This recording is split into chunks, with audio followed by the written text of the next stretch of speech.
माशाल्लाह दोस्तों नवी झोटी आ गई एक और ते सोहने गोल सिंग वाले देखो कुट्टे सिंग सू। तो अगर किसी भाई ने लैनी है तो कमेंट च रबता करो। झोटी तुहानू लभ जाएगी, सौखी भी है माशाल्लाह। तुम देख सकते हो तैयार झोटी है, देखो बिल्कुल तैयार झोटी है तो सुथरी झोटी है। देख सकते हो तुम, देखो इन्हें पट्ठे शट्ठे पाए ने हुण। आ देखो तो बाकी जानवर सारे पुराने ने। तो कल जी मझ दी कल के ब्लॉग तुहानू दिखाई सी, तो अज वाले ब्लॉग च नवी झोटी आई है। आ देख सकते हो तुम। तो यह माशाल्लाह घर की झोटी जो साड़ी ये सूण वाली है, तो यह खाली है। तो अगर किसी भाई ने चाहिए है तो रबता कर लो। अजे तक दोस्तों कल मझ भी खली है, ये भी कोई विकी है जी। तो अगर किसी भाई ने मझ लैनी हो तो मझ साढ़े कोल जे देख सकते हो तुम। इहदा बच्चा शच्चा कोनी तो सानू पहाड़े ते मिलती है, तुहानू दस दें पहले ही। तो कद दी माशाल्लाह सारिया मझां तो उच्चा है, देख सकते हो कैमरे तो समझ रल जानी है तुहानू इस मझ का कद कितना कुछ उच्चा है। लैतरा गवां हर उच्चा सू कद लम्मी भी है मझ, माशाल्लाह सोहनी मझ है। तो इहदा बच्चा कोनी जे 6 सेर दुध देंदी है। अगर किसी भाई ने चाहिए हो पहाड़े ते मिले दी तो रबता कर लियो कमेंट विच, देख सकते हो तुम। बाकी मझां सारियां कोनी सेल करने वालियां, एक मझ सेल करने वाली है तो एक उपर झोटी सेल करने वाली है। तो रोज़े का टाइम है, मैं आख्या फटोफट तुहानू दिखा दें फिर रोज़ा खुल जाना है, देख सकते हो। तो रोज़ा अफ्तार हो रहा, आप सारे पहले रोज़ा खोलिए। हम गावां मझां पट्ठे खा के पिछे हट गई ने, देख सकते हो तुम सारी। तो यह दोबारा फिर तुहानू दिखा दें। अगर किसी भाई ने चाहिए है तो रबता कर लो दोस्तों। फन पिछा पिछा पिछे लो जी दोस्तों, असी अफ्तारी करके आ गए हैं। देख सकते हो तुम काफ़ी अंधेरा हो गया है, तो अफ्तारी शारी कर आए हैं के।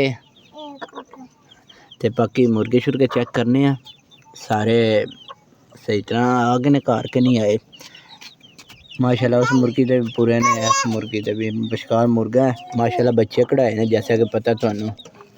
अरफान पिछा तो हुण आप इस खुडे चेक करिए कबूतरां वाला, कबूतरां वाले बच्चे चेक करिए।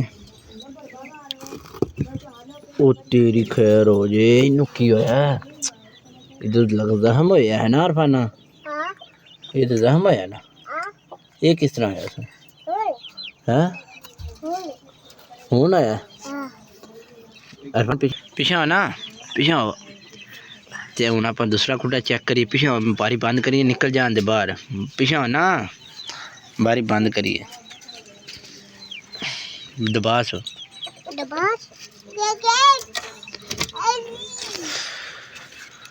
लो जी जनाब दोस्तों, वेखो मुर्गियां का निज़ाम चेक करो तुम। सिर्फ अज सैटिंग असी पूरी की है, देख सकते हो।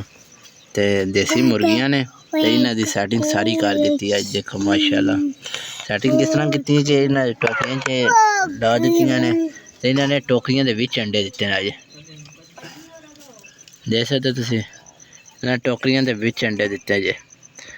तो यह देखो माशाल्लाह इत्थे अज अंडे आए ने, तो बड़ी खुशी की गल है। तो ये टोकरियां विच बैन करन तो अंडे भी देन करन।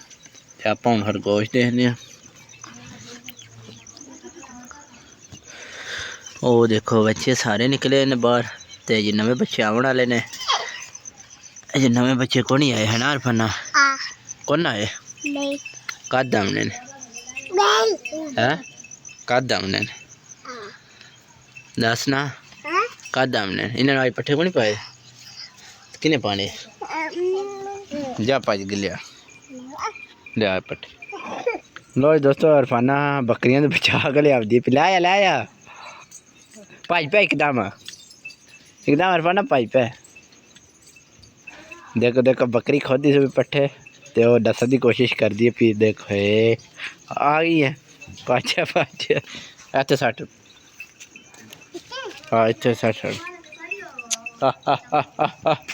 ओ देखो देखो अरफान दे काम देखो, वाह अरफान वाह। पानी लैके पियादा इन्ना वैसे बकरियों ने पानी डाल लगा, वाह वाह जी वाह। इरफान साहब पानी डाओ यार ना, पानी डासो इरफान, पानी डासो, पानी डास ना। बकरी जो अगे रख, अगे इंज कर सो, पानी पिलास विच ना लट्टी ओ विच ना लट्टी उरा लिया। देखो दोस्तों सारे बच्चे बाहर निकलन लग पे जो माशाल्लाह खान लग पे ने। ते अज दा व्लॉग बस दोस्तों इत्थे ही एंड करने आ। व्लॉग चंगा लगा तो लाइक शेयर लाजमी करियो। चैनल ते नए साडे चैनल नूं सब्सक्राइब कर लियो। निक्के कोनी बच्चे आए आ जान दे बाहर पीछे आ जान दे। आपा मैंने नेक्स्ट व्लॉग तब तक अपना ख्याल रखो। अल्लाह हाफिज़।